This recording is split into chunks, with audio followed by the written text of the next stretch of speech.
I just thought this would be the perfect opportunity to grab the camera because the garden is looking gorgeous right now. We've got all of my tomatoes. I've got a few different varieties of tomatoes growing, and then some eggplant and zucchini plants right here. Some dill and green onions, Mexican sunflowers or marigolds. I can't remember which ones these are.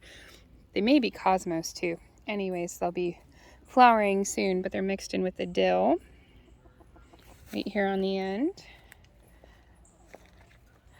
And then these zucchinis are just jamming right now. I'll try and stick you in there so you can see everything that's growing. I just harvested several and I've got a few more I need to grab off of here, but there's one of those zucchini babies. Got parsley coming up over here. And these are potatoes. I need to unbury them and dig them up soon. They should be about ready shortly. And that way I can use this space to plant more green beans in the garden. And then I've got some cucumbers in the corner over here. Right there. And they'll be trellising up over the side with more of those flowers here soon. Might be able to see more of the zucchini blossoms in there. There's some green beans trying to peek their way out over here. They haven't quite started producing yet though, but you've got some little flowers from them right in here. Let me see. There you go. So maybe we'll be getting a few green beans soon. I didn't plant too many this year. And then we've got some zinnias coming up right here. And basil that I planted in the ground right here. So that'll be coming up soon. And then I need to pull a few weeds, but I've got some tomatoes over this way that I need to hurry up and trellis before they start to fall over. I just didn't have anywhere else any more room in my beds this year, so I went ahead and just stuck some in the ground to see if they would do any better or worse than what's in my raised bed gardens that I've had going for a few years.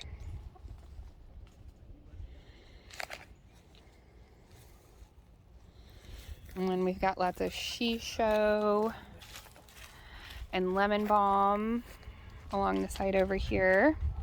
There's our rooster Stew and our hen Penelope hanging out. And then we've got a bed that has a bunch of spent arugula here, but I'm just leaving it so that we can gather the seeds. There's lots of seed pods and flowers right here, but these are the arugula seed pods. And you can still eat the flowers. They're really nice and spicy. And we've got some radishes growing alongside of them that have gone to flower as well. Sometimes I'll just let all of that be. In a little bit, I'll probably pull it out and redo this bed. But for now, it's not bothering anything, and I have lots of other projects going on, so I've kind of let the garden be. But we've got our kale and our Swiss chard right here in the center next to our compost tumbler.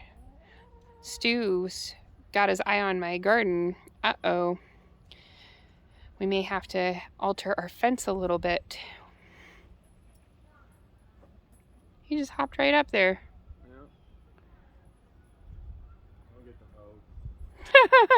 Ace is gonna get the hose. Good idea, Ace. And then I've got, oh, he heard you say hose. He flew back in.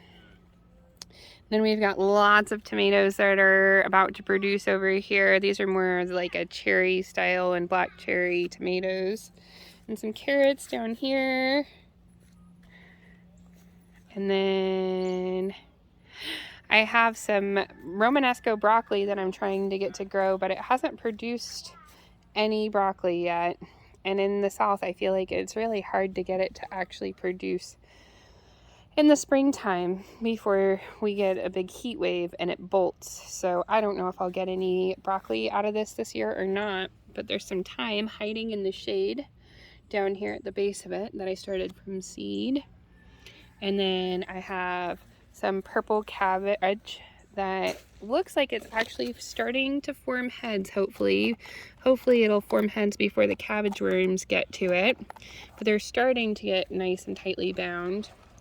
So there's a few different cabbage plants. I think I've got 3 or 4 of them in here. 3 that'll probably produce nice heads. And then this is passion flower vine that has been imposing itself into the garden. I made the mistake a few years ago of planting passion flower alongside a fence near my garden, and it has just spread into the garden beds. It's loved trying to tunnel its way into my gardens. So that's something to be aware of. Don't plant it too close to your vegetable beds if you go to plant passion flower. I love passion flower and I think it's so beautiful. I just don't want it in with my peppers and tomatoes and eggplants. And then we've got some nasturtiums right here that are just starting to flower down at the base.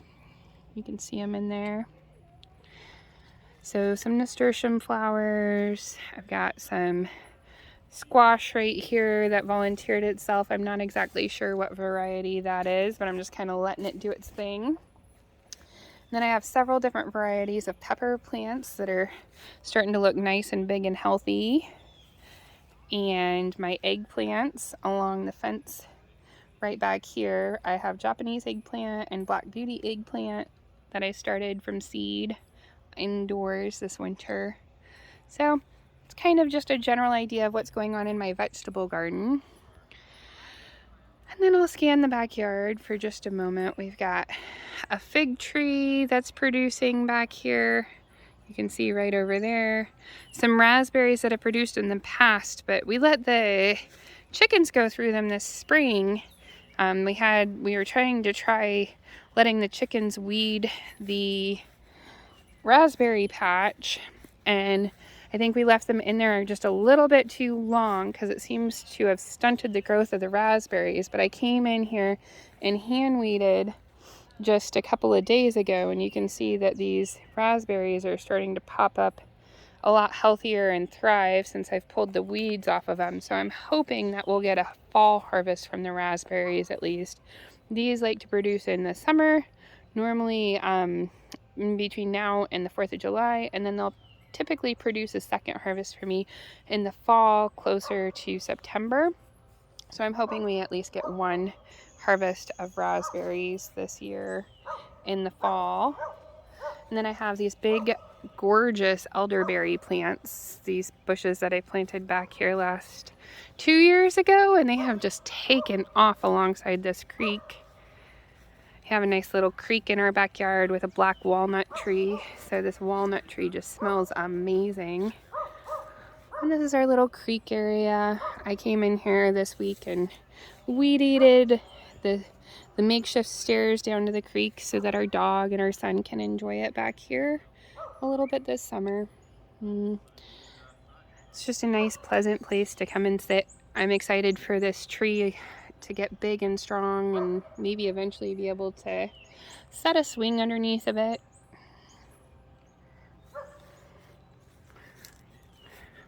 I need to come in. I had some really beautiful clematis pop up back here.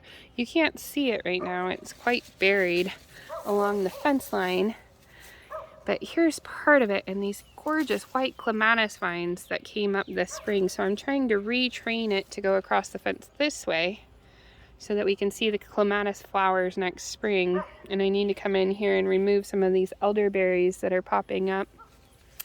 But this is Creeping Charlie right here that's grown up along the fence. And I just think that even though it's a weed, or not Creeping Charlie, Virginia Creeper, I think even as a weed, it's really quite beautiful and looks really nice along this wild fence line that we've got. So I just leave it. It turns red in the fall and looks really pretty.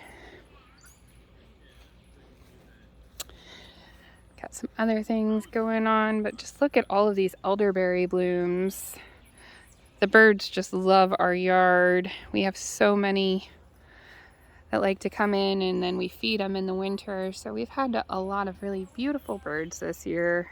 Lots of cardinals and blue jays and robins. But the kudzu along the fence back there is starting to creep in on our yard, and it's like branching its way. We call it the green-eyed monster because it just keeps trying to climb across this creek. We need to get a branch cutter and go along and trim that so it doesn't start to overtake our yard. But this is privet. It's an invasive species of plant, but I want to leave it at least for now because it helps. It's the roots, all of the roots that we can keep in the creek bed are helping prevent erosion of the creek, because this creek floods in the spring with heavy rains, and then the bed starts to wash away. So I've just been leaving the plants there for now, but I do need to come in with some hedge clippers and get rid of that and the kudzu along the opposite side of the creek from us before it tries to climb into our yard. There's another walnut tree. And some jewelweed along the fence line, and oak leaf hydrangeas, and some daylilies. It's just kind of wild back here, and I love that. Simple, wild, beautiful.